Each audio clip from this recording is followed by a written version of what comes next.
Welcome to You Snail Infinite.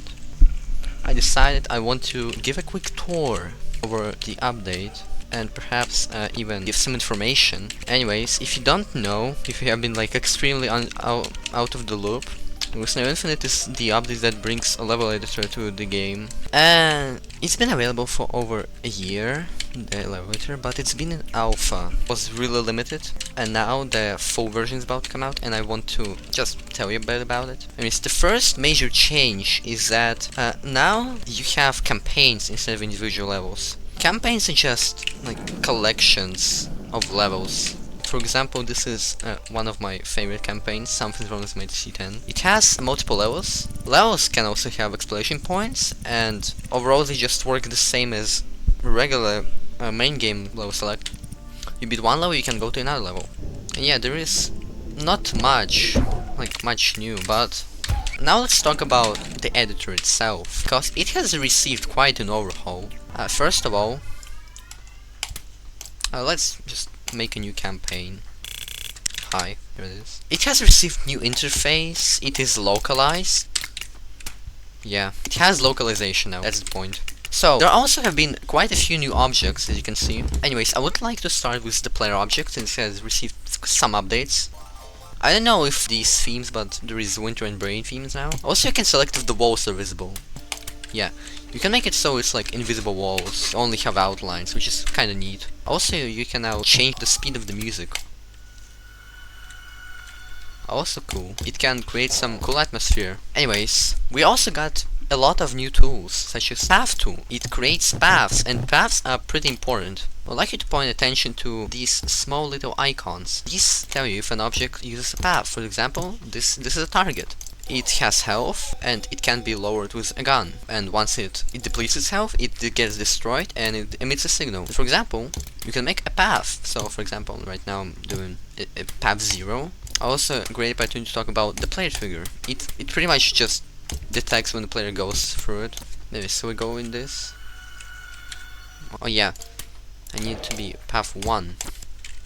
Yeah, so as you can see, it is now following the path. Oh, also, fun fact, there is silence. Anyways, got power pylons, and like, I don't even have to explain. They're literally just pylons, but they emit power. Also got an AND gate, and it also works as a XOR gate. I didn't know, I'm not a wire person. And we also got buttons and timers. They are all pretty self-explanatory. For buttons you can set their type. It's pretty well described here. Hold buttons, you have to hold them. Sticky buttons, you have to press them once, and switch, they work as switches. AND gates, they're also pretty self-explanatory.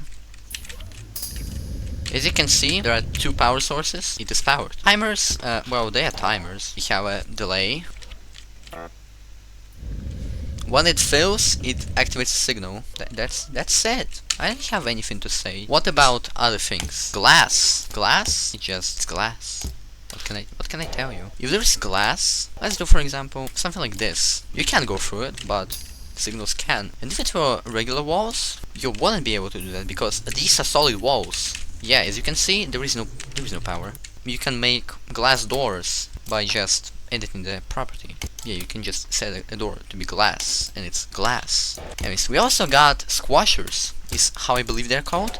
They behave exactly like they would in normal game, and they still don't reset on death. Same with the fish. Same as always, don't reset on death. There are also stuff like cannons, fish, piranhas, and there is baby squid. He also uses paths, and if you remember from earlier, yeah, he basically acts like targets, but you can't kill him. Exactly like main game. Nothing to change it. Move tool. It does what it says, it moves. Not packs of objects, but it can move individual objects. And also, there is something similar to it. It's the stamp tool, but it doesn't move, it copies. So if you want to make a silicon contraption, you can now make it. Also, there are anger management room things, like cash cows and smileys. Also, boosters and jump pads, whatever they are. Also, there's a smiley gate, which basically just works as an emitter. When you reach a certain amount of smileys collected, when you collect a certain amount of smileys, it powers. Yeah, these are all exactly the same actually. Chip. This is pretty much just a way to remotely or directly end the level or a boss fight. Yeah, You can also turn off the fanfare if you don't want it, it'll just silently end, which I find good.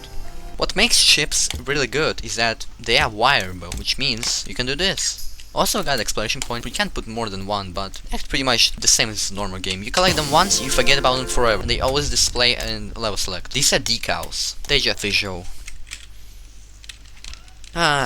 Anyways, they're also breakable blocks, and if you play the winter update, you know that now they have a delay, which means you can put one, you can give Shelly gun, and it will not move until the delay has passed. And perhaps one of the most cool things of the update is camera trigger. It has a lot of options. You can make it zoom in, or you can make it zoom the out.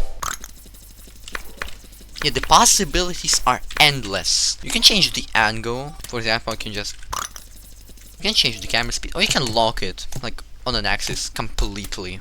It will not follow the player. Also, you can add an offset. We also have no trap zone, which is mainly you will use this with doors actually, because for whatever reason, spikes can spawn near or like basically near proximity of doors. Nobody knows why this happens, not even devs. We also got lasers. They can turn on and off in intervals. This is lava. Basically, in public versions, what people used to do, they would do this. They would stack 4 spikes on top of each other. Now it's just one block. These are hidden walls. They are self-explanatory. They act exactly like a default game. Oh, also, one thing you didn't mention is that there are sprites now. Yeah, there are different sprites. We also got the bubble. I'm not sure if it's been in the public version, I don't think so. But yeah, it's just a bubble. Also, anchors. Anchors is how you will hide connections. So how about this? Yeah, the players cannot see it, but they can if you want to. This is the ring. It's actually not a ring, it's a button, but it's similar to a ring. If you have puzzle elements, imagine you made a mistake. Well, we can just reset it. Yeah, it works. Also, these are fuses. If you play the alternative and you just know how these work. You die on them, they power. Basketballs have some properties. Also, hoops have forgiveness. Yeah, this is overly forgiving, and this is unfair. I mean, you have to fit it perfectly in. Yeah, as you can see, it's not a shrimp anymore. Basketball also has a bounciness property.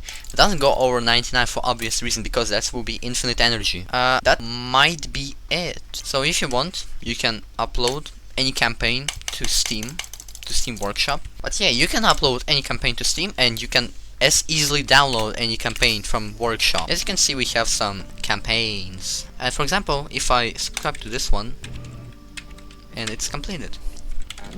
The pack. Racism.